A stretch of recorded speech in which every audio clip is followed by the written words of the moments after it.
everyone, and welcome back to the Dill Pickle Movie Network. I am Dylan Randazzo. Welcome to week 2 of Big Brother videos here on the channel, and technically the recap of week 1 of this season of Big Brother. If you haven't seen my preseason video where I rank all the contestants from 16 to 1 and how I think they'll do placement-wise, you can go check that out right up there in the top right corner. I also just did a video with my good friend Elizabeth Valenti. She is another Big Brother superfan. She's very, very popular here on YouTube. Go check her video out. We did a tier list, basically ranking the contestants after the premiere, after we got to know a little bit more about them than just their basic bios. After that premiere episode, go check that out. That was a lot of fun. That is also up in the top right corner. Now let's dive into what might be the biggest week 1, the most chaotic week 1 I've ever seen on Big Brother. You know, there have always been chaotic week 1s just because no one really knows who their real alliances are. No one really knows who to trust. You know, there's a new HOH that no one has met before. But this week took a chaotic week and just elevated it to the max. This was the most chaotic first week of Big Brother I've ever seen, and I'm sure a lot of you have seen as well. I'm just going to break down the week and give you my thoughts and then some of the predictions of what I think is going to happen in this next week. As we see another live move-in. The live move-in's a little bit weird because A, there's no studio audience, so that just takes you out of it a little bit because there's no one really cheering these contestants on as they go in the door. And 2, just because it's not edited, it doesn't have that crisp cut and edit type feel to it that the episodes do, especially for comps. It's nice to have an edit to kind of piece the comps together nicely. These competitions lasted a little longer because they were live on air, and they took a little bit of a while for the contestants to really get them, so there was a little bit of an awkwardness, but I like this live movement. I like being able to see everyone walk into the Big Brother house just for the first time, see each other, and just play an HOH competition after being in quarantine for so long. I have to say my favorite contestant in terms of reactions alone was Brittany. I love seeing Brittany's reaction. She was the eye of the audience in the house. Everyone could relate to how she was feeling. She was so pumped up and so energized, and I think she's going to be someone that the audience can see themselves in a lot because of her enthusiasm for the game. Of course, we see 4 sets of competitions that will eventually produce people who will go on to compete for the HOH. The first competition is won by Frenchie, the second one by Whitney, the third one by Christian, and the fourth one by Claire. These will also be the team captains. They don't know it yet, but the audience knew it going into the season that there would be teams this season. The teams get drafted. We have the Jokers led by Frenchie, the Aces led by Whitney, the Kings led by Christian, and the Queens led by Claire. Travis ends up being the last one picked. It was kind of amusing seeing this super athletic guy get picked last because that's not normally what you see, but I think this cast really knows who they want to have on their team, not just for physical strength, but people they think they can gel with, people they think they can get along with, have alliances with. This is a team game this season, so I think the actual picking of the teams was much more strategic than just we're going to pick the people we think can win. That being said, the Jokers do win. Frenchie becomes the first HOH of the season, and right away, I think Frenchie makes a good game move. He is given the opportunity to gamble for a second week of safety by throwing these dice on this table. I would never take the deal. He didn't take the deal. I think he's enough of a fan to know that taking that deal could result in much worse repercussions than if he had won it and gotten rewards out of it. Of course, here is where Frenchie's game then starts to derail, because Frenchie immediately starts making promises to everyone. First, he says to his opening 4 guys that he came in the house with, being Derek F., Travis, and Xavier, that he will not target them this week. So that's 3 people off the chopping block. Then he promises safety to all the women. That is 8 people off the chopping block. And then he says he will not nominate any minorities, which is then another group of people off the chopping block. So it really comes down to only 2 people who are not minorities, women, or the first 4 to enter the house, and that is Brent and Christian. He says he wants to get out a meathead in the first week, and I think, you know, that is a good strategy. Get rid of someone who you know is going to win competitions down the line. We've seen meatheads like Jackson win the whole game. This is a good starting point with the strategy, but the problem is now he starts also making promises to so many other people. He meets with Brent, realizes that Brent and him have a lot more in common than he thought. He likes Brent, and he no longer wants to target Brent. So now public enemy number 1 is solely Christian. Christian is his only person that is not a woman, minority, first 4 in the house, or Brent. So Christian is his target, and of course, Christian wins the wild card comp. Christian is safe for the week, and he picks Xavier to be safe with him. Another person who is not a meathead jock, but is a very strong competitor as well. So right now, all of Frenchie's plans are getting blown up in front of his face because Christian's now safe. He doesn't want to go after Brent because now he found this connection with Brent emotionally, and he really doesn't know where to turn to. So then he says, you know what? If I can't target the meatheads, I'm going to target the people that might be in showmances with the meatheads, and then targets Alyssa, who first off, was never in a showmance. It's day 1 or 2. To assume that someone's in a showmance on the first day is a little naive. But I think this is just Frenchie's paranoia, him wanting to be a super fan and just make all these big moves right away. He nominates Alyssa alongside Kyland, who, by the way, why Kyland? Why did he nominate him? Who knows? His whole team is confused. Everyone in the house, everyone in America is confused. Then we find out, of course, that Alyssa is not in a showmance with Christian, because duh. And then Frenchie seems like this is a huge, blunder in his plans, which from the beginning, Frenchie should have at least talked to Alyssa and been like, hey, are you in any showmances? He asked her if she was in any alliances, and she said, just my team. And that's fair. Everyone is kind of in an alliance with their team. So for him to just assume that she was in a showmance, anyway, it's a weird strategy. So now Alyssa is no longer his target. Now he pivots to Derek X, because Derek X is apparently making him paranoid just from how he's talking about Frenchie's HOH reign, even though everyone else is also getting a little stressed out about Frenchie's HOH reign. It just happened to be that Derek X was a little bit more vocal about it, and that he becomes the #1 target. Of course, because this is the most chaotic week of Big Brother ever, Derek X gets picked to play in the veto competition, and Derek X wins the veto competition. So already, his target #1 of Brent realizes he has a good friend in Brent. Target #2, Christian, wins safety. Target #3, Alyssa, he realizes she's not in a showmance. Target #4, Derek, wins a veto. So now, target #5. And target #5 ends up being Travis. This is Brent's idea.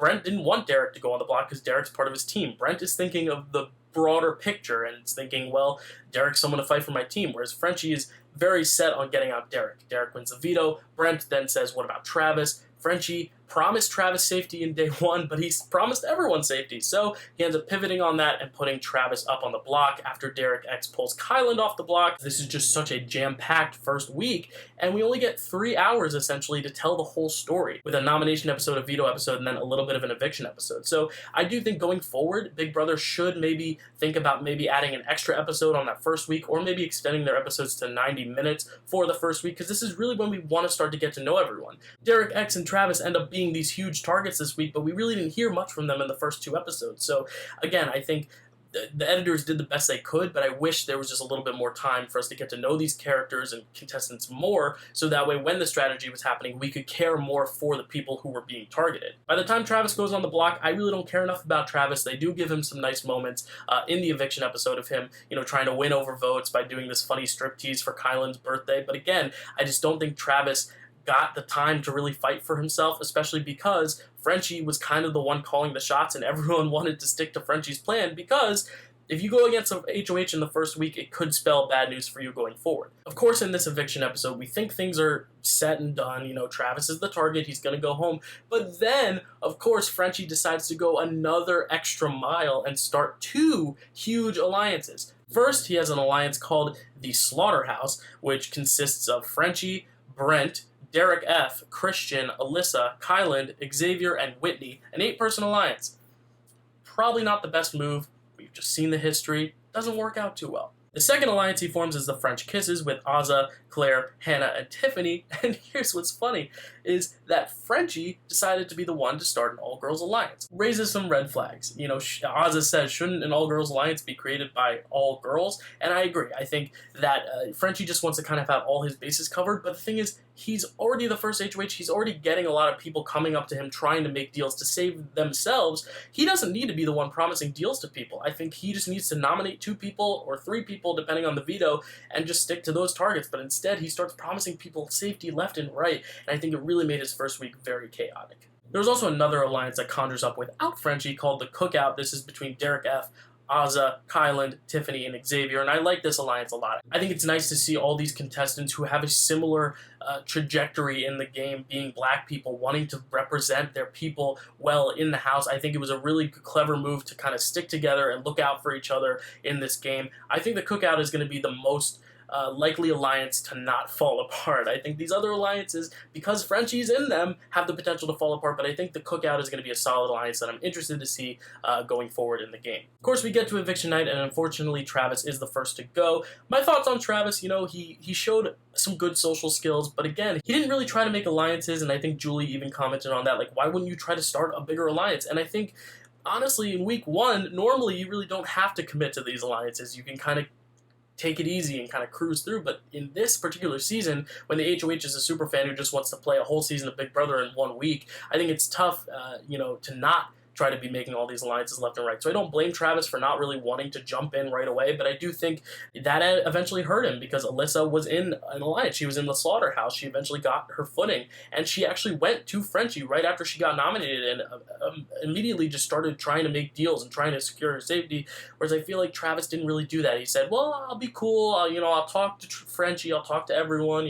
I'll try to make everyone laugh, and, making everyone laugh is part of it. You want to have a good social game so people want you to be around, but then you also have to have the strategy to back it up. You have to be willing to make people deals. Hey, if you save me now, I'll save you later. And I don't think Travis was making those really tough strategic deals with people. Am I sad to see Travis go? I'm sad to see anyone go first. It's really unfortunate, but I do think Travis didn't show the most potential for the season, and I'm not the saddest to see him go. I'm very happy Alyssa was saved this week. I'm happy Kyland was saved this week. Those were my 2 preseason winner picks. That was my final 2 that I predicted. So to see them on the block the first week, I was very, very stressed out and scared for them both. But I think they both showed really, really interesting ways of kind of navigating that. Alyssa went right to the HOH and was like, yo, I'm not in a showmance, dude. What the hell? Making Frenchie feel a bit guilty. Kyland played it much more chill. I think he relied on the fact that he was the pawn from the get-go. I don't think Kyland really had to scramble this week, but as we saw at the end of the episode, he wins HOH, so I think he's in a really good spot going forward. Kyland has the Cookout, and he has the Slaughterhouse, so I think he's going to really have all his bases covered. He also has the Queens. He has Claire and Tiffany in his back pocket to help him,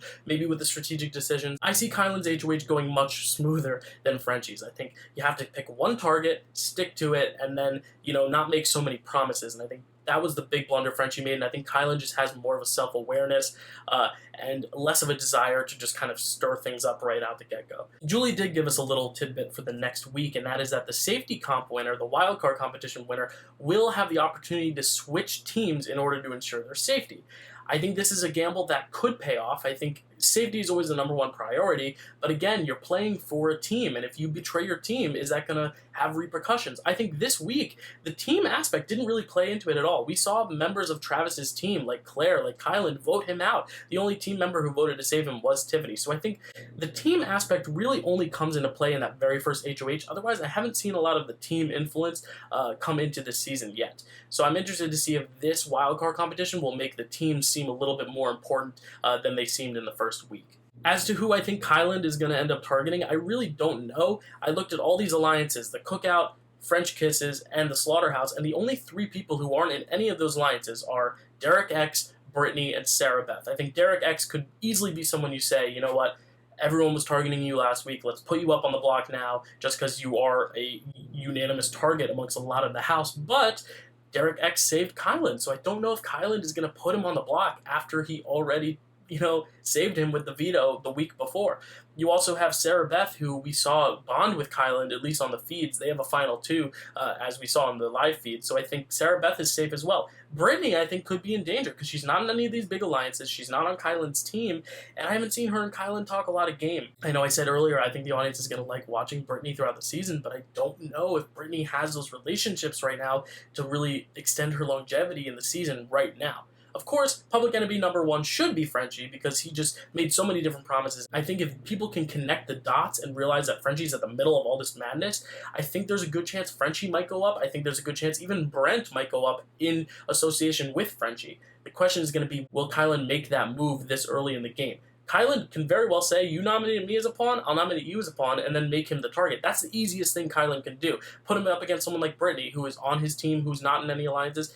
The safest move would be to put up Frenchie and Brittany, but I don't know if Kyland's going to go the safe route or if he's going to go after one of the bigger fish, maybe like a Brent, maybe like a Whitney. I really don't know what's going to happen, but that's what keeps the Big Brother so exciting, and I think this next week is going to be a little less chaotic, but still pretty heavy with strategy. As long as Frenchie's there, there's going to be some drama. I really don't know how Frenchie will recover if these alliances are true. If he does have these numbers, maybe they will carry him deep in the game, but I do see him flaming out a little earlier than most first HOHs do on their respective seasons. My favorite is still Kyland. I'm rooting for him. Tiffany was a great surprise. I thought she'd be the older woman. She'd be the outcast, but I do think she is making great bonds. Derek F is a lot of fun. Derek X is a lot of fun. He was a target, but he did have a really fun underdog spirit to him. I like Alyssa. I liked her fighting spirit when she was on the block. There are very few contestants that I'm like, yeah, get them out, I don't like them. The only person that has really frustrated me is Frenchie, and by association, probably Brent as well. But again, as a super fan, you go in the game wanting to make these big moves, and it's just a matter of when you make them. And I think Frenchie just made them too early. I think people like Azza, people like Kylan himself are fans that I think are going to wait a little longer to make their big moves. And I think that's going to be what separates these super fan strategists from the super fans who are way in over their heads. Thank you all so much for watching this video. If you are into Big Brother as much as I am, leave a comment down below. Let's chat about it. You can look forward to seeing Big Brother videos every week. I'm going to be here every week to cover what went on the week before. Some weeks are going to be a lot more chaotic than others, but I'm excited to take the journey with all of you. And I'll have some special guests on from time to time. I've already talked to Elizabeth, who I did the tier list with. She will be coming on right before the jury phase of the game, so we'll talk about that when we hit the final 11 or so, talking about just the season thus far and who we think is going to really make a case to win the whole thing. And as always, you can check out all the other videos I'm doing here on the Dill Pickle Movie Network. I'm doing movie reviews, movie shows, Marvel podcasts, all that jazz. It's a lot of fun. So check it out. Like, subscribe, comment if you want to help this channel grow. It's greatly appreciated. Until then, expect the unexpected. I'll see you next time.